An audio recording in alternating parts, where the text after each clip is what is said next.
हाय मित्रों, हेलो बच्चों, मैं ब्रिजेश सर। आप सबको मेरे YouTube चैनल पर हार्दिक स्वागत अभिनंदन है। बच्चों, मैं आज आपको हाई स्कूल का एक महत्वपूर्ण पाठ भारत में राष्ट्रवाद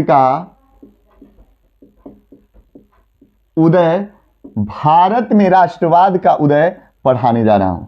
बच्चों, कहने के तो ये एक हाई स्कूल का पाठ है और ये सारे एनसीईआरटी होंगे, एनसीईआरटी पैटर्न पे आधारित होंगे। बच्चे, सबसे पहले हम बताते हैं कि भारत में राष्ट्रवाद का उदय का महत्व इतना ज्यादा है कि क्या कहा जाए। ये केवल हाई स्कूल के परीक्षा में ही नहीं पूछे जाते, इसका फैलाव बहुत बड़ा है, बहुत विस्तृत है। ये एसएससी, आर्मी, अन्य परीक्षाओं में इसका बहुत बड़ा महत्व है। चलिए थोड़ा सा हम इसके बारे में जानते हैं। क्या है, सबसे पहले भारत में जो है विदेशियों का आगमन कैसे होता है, कैसे आया भारत में विदेशियों का आगमन कैसे आया भारत में। देखिए, सबसे पहले हम ये लिख रहे हैं, वास्को डी गामा का आगमन। किसका आगमन लिख रहे हैं? वास्को डी गामा का। देखिए बच्चे, वास्को डी गामा का हम आगमन लिख रहे हैं। देखिए 8 जुलाई 1497 ईस्वी को एक पुर्तगाली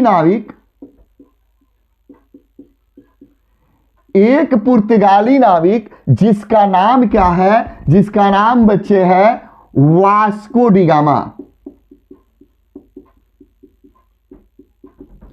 वास्को डी गामा भारत की खोज पर किसके लिए निकलता है? भारत की खोज के लिए, भारत की खोज के लिए निकलता है। और देखिए, ये 20 मई 1498 को, कब? 20 मई 1498 को केरल के कोझिकोड, यह कोझिकोड क्या है? जिला है। केरल के कोझिकोड जिला के कालीकट नामक स्थान पर पहुंच जाता है। कालीकट नामक स्थान पर क्या करता है? पहुंच जाता है बच्चे। अब क्या होता है, ये वहां से 3 बार पुर्तगाल आता जाता है। इसका कितनी बार आना जाना रहा? 3 बार। अंततः इसकी मृत्यु होती है और इसका कब्र कहां है? कोच्चि में। इसका कब्र कहां बनता है? कोच्चि में। देखिए बच्चे, ये सबसे पहले हमने आपको बताया कि ये वास्को डी गामा का आगमन भारत में कैसे हुआ, और इससे 3-4 क्वेश्चन तो आपके पेपर में ऐसे दिए रहते हैं, ये क्वेश्चन तो निश्चित रहता है। देखिए क्या बनता है इसका। अगर विस्तृत लिखने क्या है, आप सीधे लिखे, वास्को डी गामा का आगमन 8 जुलाई 1497 को पुर्तगाली नाविक वास्को डी गामा भारत की खोज के लिए निकलता है, जो अंततः 20 मई 1498 को केरल के कोझिकोड जिला के कालीकट नामक स्थान पर पहुंचता है और वहां से वह पुर्तगाल 3 बार आता जाता है। अंततः उसकी मृत्यु हो भारत में ही हो जाती है और उसका कब्र कहां है? कोच्चि में है। आई होप आप लोग समझ गए होंगे इसको। अब देखिए, वास्को डी गामा क्या था? एक पुर्तगाली नाविक था। वास्को डी गामा भारत की खोज के लिए कब निकला? 8 जुलाई 1497 को। भारत की खोज किसने की? वास्को डी गामा ने। कब भारत में कब पहुंचा? 20 मई 1498 को। कहां पहुंचा? केरल के कोझिकोड जिला के कालीकट नामक स्थान पर। वह भारत से पुर्तगाल कितनी बार आया गया? कितनी बार? 3 बार। और उसका कब्र कहां है? कोच्चि में है। उसका कब्र कहां है? कोच्चि में है। इस प्रकार से बच्चे ये पार्ट हमने आपको समझा दिया। ये पार्ट हमने आपको क्या किया, समझाने जा रहा हूं बच्चे कि देखिए भारत में अंग्रेजों मतलब ईस्ट इंडिया कंपनी का आगमन कैसे हुआ। ईस्ट इंडिया कंपनी का आगमन हमने अभी आपको बताया कि एक पुर्तगाली नाविक आया। पुर्तगाली नाविक आया, भारत से 3 बार आया गया। तो क्यों आया गया, क्यों आया गया? आया तो गया, वहां बताया कि अरे भारत में व्यापार की बहुत बड़ी संभावनाएं हैं, चलिए हम भारत चलते हैं और भारत चल के व्यापार को करते हैं। उसके बाद पुर्तगालियों के बाद डच आए, फ्रेंच आए। इन्होंने आया, यहां आकर क्या किया, यहां आकर इन्होंने व्यापार किया। जब व्यापार करने के बाद इनको पता चला, किसको, ब्रिटिशों को पता चला तो कहे कि अरे पुर्तगाल भी व्यापार कर लिया, डच भी कर लिए, फ्रेंच भी कर लिए, ये तो सारे अंग्रेज ही थे, ये सारे अंग्रेज ही थे, सब लोगों ने व्यापार कर लिया, चलिए हम भी व्यापार करते हैं। उसके बाद वो एक व्यापारियों का समूह है, एक व्यापारियों का समूह जाता है रानी के पास जाता है एक व्यापारियों का समूह, और व्यापारियों के समूह जो रानी के पास जाता है, उस रानी का नाम क्या है, एलिजाबेथ था, एलिजाबेथ। और कहता है कि रानी आप हमें एक काम करिए, आप हमें एक पत्र पे सिग्नेचर करके दे दीजिए, हम जाना चाहते हैं व्यापार करने के लिए। तो उन्होंने कहा कहां आप जाना चाहते हैं, बताया कि हम इधर से ईस्ट में जाना चाहते हैं, ईस्ट में जाना चाहते हैं, और ईस्ट में एक स्थान है इंडिया, ईस्ट में जाना चाहते हैं और इसका नाम क्या है, इंडिया है। अब ये जो साथी थे ये कंपनी कहा जाता है, साथी को क्या कहा जाता है, कंपनी कहा जाता है। कहे कि ये साथी, उन्होंने एक पत्र पे सिग्नेचर किया और दिया और कहा कि आप चले जाइए, और उसके बाद सिग्नेचर जब उन्होंने किया वो 1599 का समय था। 1599 में रानी ने एक सिग्नेचर किया एक पत्र पे और उन्हें दिया और कहा आप चले जाइए, और 1600 ईस्वी में ईस्ट इंडिया कंपनी की स्थापना 1600 में कहां हुई, लंदन में हुई, 1600 में लंदन में हुई। इसके बाद यह व्यापार करने के लिए भारत की ओर चल दिए।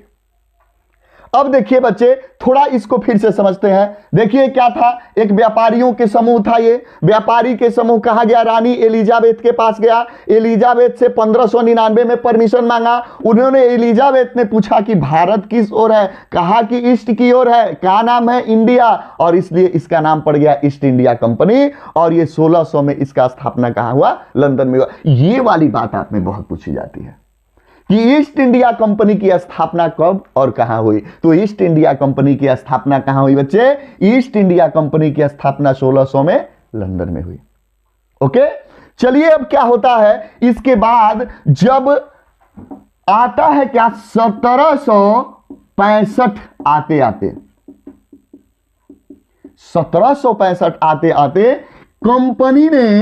कंपनी ने भारत के महत्वपूर्ण भाग बंगाल, बिहार और उड़ीसा पर कब्जा कर लिया, और उड़ीसा पर क्या कर लिया, ये कब्जा कर लिया। लेकिन देखिए क्या है, जो हमने एक बात बताया, क्या है, राष्ट्रवाद एक भावना होती है। राष्ट्रवाद क्या होती है, भावना होती है। राष्ट्रवाद एक भावना होती है। इनसे असंतुष्ट हो गए। राष्ट्रवादी भावना, हमने आपको क्या बताया कि क्या होता है, राष्ट्रवाद एक भावना होती है, और जो भावनाओं को ठेस लगता है तो बहुत ज्यादा दिक्कत होती है। हुआ क्या बच्चे, अब ये बिहार उड़ीसा पर इनका कब्जा हो गया, बहुत बढ़िया से इनके अधिकार में आ गया। ये बंगाल, बिहार और उड़ीसा इनके बहुत बढ़िया से अधिकार में आ गया। अब सोचिए कि जब अधिकार में कोई क्षेत्र आता है तो सभी लोग संतुष्ट नहीं होते हैं, इसलिए कंपनी के विरुद्ध में असंतोष की भावना धीरे धीरे पनपने लगी और असंतोष की भावना पनपते पनपते 1857-58 में एक क्रांति हुई। 1857-58 में क्रांति हुई। यही असंतोष का कारण था। असंतोष का कारण ये क्रांति शुरू हुई बच्चे, और क्रांति शुरू हुई और इसके बाद इस क्रांति को दबा दिया गया। इस क्रांति को दबा दिया गया। इसको हम अगले पार्ट में बहुत बढ़िया से जानेंगे 1857-58 की क्रांति क्या हुई थी, लेकिन हमें सिर्फ यही जानना है कि इनका आगमन कैसे हुआ। 1857-58 में क्रांति हुई। क्रांति को बहुत बढ़िया से कुचल दिया गया, खत्म कर दिया गया, लेकिन राष्ट्र की भावना जो हो रही, राष्ट्र की भावना पनपती रही, हमारे अंदर जगती रही राष्ट्र की भावना। अंततः 15 अगस्त सन 1947 को हमारा देश आजाद हुआ। यही भारत में राष्ट्रवाद का उदय नाम से आपके हाई स्कूल के पेपर में दिए जाते हैं बच्चे। इतने शानदार तरीका से मैंने आपको बताया है कि आप चाहे ऑब्जेक्टिव आए, जीवन में कभी ना भूले बच्चे, चाहे डिस्क्रिप्टिव आए, किसी भी तरीके से आप इसको हल कर लेंगे। चलिए एक बार देखते हैं ईस्ट इंडिया कंपनी का आगमन भारत में। ये ईस्ट इंडिया कंपनी क्या थी? व्यापारियों की समूह थी, जो रानी एलिजाबेथ के यहां 1599 में जाता है और बताता है कि भारत हमारे देश के ईस्ट में है और हम वहां व्यापार करने जाते हैं। वही इनका नाम इसीलिए क्या पड़ जाता है? East India company. और इसकी स्थापना 1600 ईस्वी में लंदन में होती है। 1765 आते आते कंपनी का अधिकार भारत के महत्वपूर्ण भाग बंगाल, बिहार और उड़ीसा पर हो जाता है, जिससे लोग असंतुष्ट हो जाते हैं। और हमने आपको बताया कि राष्ट्रवाद एक भावना होती है, भावनाएं आहत होने लगती है। धीरे धीरे कंपनी के विरुद्ध में असंतोष होने लगता है। असंतोष उत्पन्न होने के कारण एक बार 1857-58 में क्रांति होती है। क्रांति को तो अंग्रेजी सरकार कुचल देती है, लेकिन उसी से राष्ट्र की भावनाओं को कुचल नहीं पाती है। और यही राष्ट्र की भावनाएं अंततः 15 अगस्त सन 1947 को हमें आजाद कराई। ठीक है बच्चे।